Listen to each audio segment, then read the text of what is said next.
I have a love for Aboriginal culture and I see the richness that's around us here. I have a strong sense of justice and wanting the history of Australia to be told honestly. And so when I unearth these hidden histories, I really like researching in that way, but also I get a pleasure out of an audience seeing that work and not knowing this particular history, and them sort of, for them, this sort of aha moment where they see something about their own culture and their own sense of what Australia is. I've been an artist for over 20 years, so that's how I identify myself. How did it all start? Did you always think you might become an artist? I think I started to take an interest in my great uncle's book, Uncle Wolfie, who wrote The Legends of Moonee Jarl, and it was illustrated by my great auntie. They were brother and sister. And I was fascinated by her drawings of some of the legends inside the publication. I had a real affinity with that work because it felt so much a part of my being. Was being Indigenous an important part of your childhood? I know some people, it was an issue that was suppressed, but your mother was a proud bachelor woman from... It wasn't really, when you look back now, it wasn't really a big deal. We just knew who we were and we grew surrounded by it. But what I appreciate now is my father, who's non-Indigenous. Yeah, he certainly was a man ahead of his time. Yeah, and to this day my father, still speaks, fondly and highly of our culture, and, has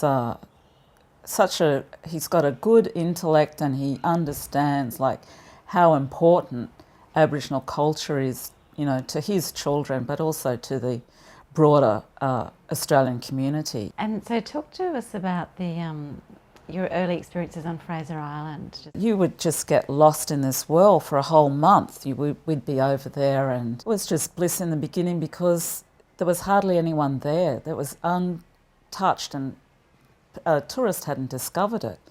So when we were young, we used to hear a vehicle go past down on the back beach, and we'd run over the sandblow and wave to the vehicle because they were that rare.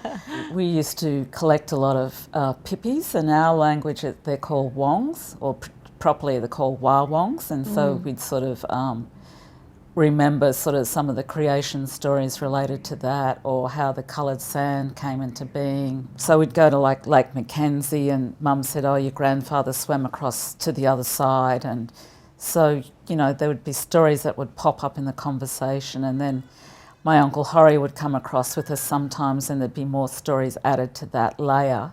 What we were doing that was creative was we were making bottles of coloured sand, and all of us would get into it and try and make them as pretty as we could. And then you'd fill them up with different layers of coloured sand, and then you'd get a wire and push it on the inside of the glass and make different patterns. And so we'd do that. And once before we were talking about this, and you mentioned that there was often a sense that you were being watched. Going to Fraser Island, you have a sense that you're being watched all the time. And, it's like our ancestors who've gone before us, so we just refer to them as the old people. And many Aboriginal cultures would understand what I'm talking about when we refer to the old people. It's the people who've passed away and who are watching over us now. It's not a figment of your imagination, it feels very real to us, and that you carry on a responsibility as a custodian. My mother used to have some classic sayings for us kids, and I can remember a lot of them. She used to say to us, you can't fight them with boomerangs and spears anymore. So it meant that we had to get an education and compete on an even level. There was about 5 of us who sort of liked the idea of coming together. And some of us were still studying at Sydney College of the Arts. Definitely I was, Brenda Croft and Avril Quayle. Because we were operating as individuals, we knew the system was also operating against us. So we thought to get more strength, we needed to come together as a group. We wanted to develop a way of looking at urban Aboriginal art that hadn't really been focused on before. But we did have like a fire in our belly to make a difference, to make a change, and to say things that were a little bit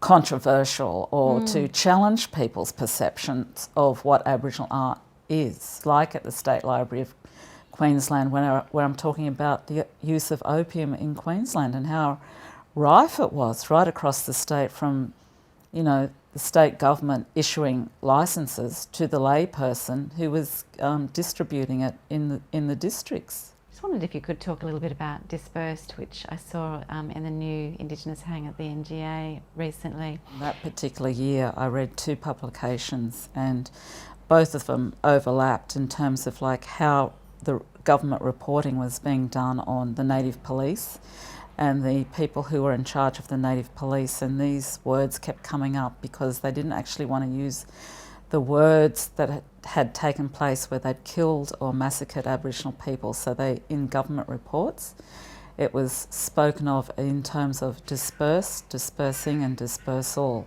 And I thought, wouldn't it be great to highlight that particular word, dispersed? That potency that I have with art and politics is clearly illustrated in that work. When I take on fights about public spaces and public art, it's really for the betterment of Australian society that I do that.